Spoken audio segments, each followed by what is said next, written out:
resoundingly rejected the terms of an international bailout deal offered by the country's creditors. With the vast majority of ballots counted now, more than 60% of voters have said no, a bigger margin than opinion polls had predicted. Meanwhile, thousands of supporters of the No campaign have been celebrating in front of the parliament in Athens, chanting and waving Greek flags. Prime Minister Alexis Tsipras thanked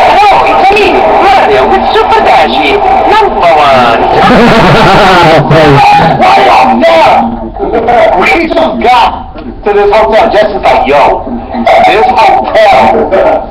hotel is so dope. This is what Jessica told me. What's good? How y'all doing? All right, all right.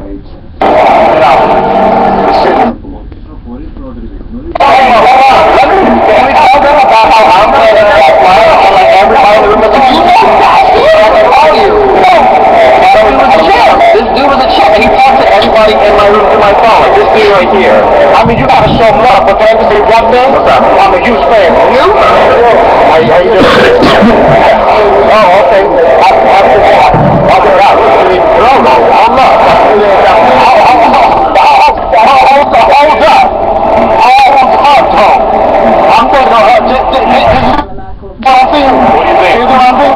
MP has called a new UTC that, as far as he's concerned, Alexis Tsipras has caused a disaster. This is a man called Michael Fuchs, and he says he very much regrets this apparent decision.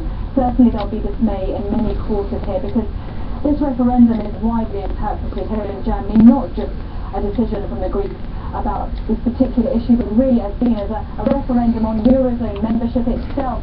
That's the BBC's Jenny Hill in Berlin. Here at home, Saskatchewan's wildfires are forcing an exodus from the province. About 8,000 people in and around L'Orange have been told that they have to flee, and 5,000 spots are waiting for them at a shelter in Cold Lake, Alberta. Another 5,000 are already in emergency shelters in Saskatchewan.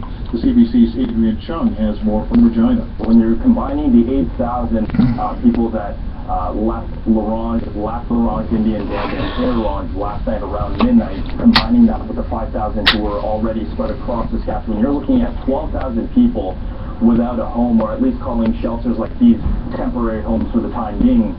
And from what we're hearing, the latest from the province is that the main area of concern is L'Orange. The fire is now 5 kilometers from the town, and they're working overtime to try to make sure and protect that town. They called over 1,000 Canadian forces, wildfire troops, to shore up operations there. The CBC's Adrian Chung in Regina. Lots of wildfires burning in BC as well. 2 communities, Port Hardy and Squamish-Lillooet, have declared emergencies, and a province-wide ban on campfires remains in effect after weeks of hot and dry weather. Police in Winnipeg say that they have a man in custody in connection with a bomb that seriously injured a lawyer in the city. A news release issued by police says that they took a 49-year-old man into custody Saturday evening and are questioning him, but that no charges have been laid. Maria Petusis, 38 years old, who specializes in family law, was seriously injured on Friday by a suspected explosive device that was sent to the office where she worked.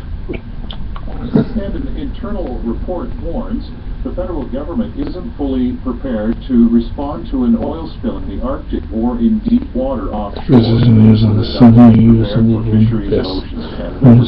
Sunday July Fest. Consultants have released under access to information.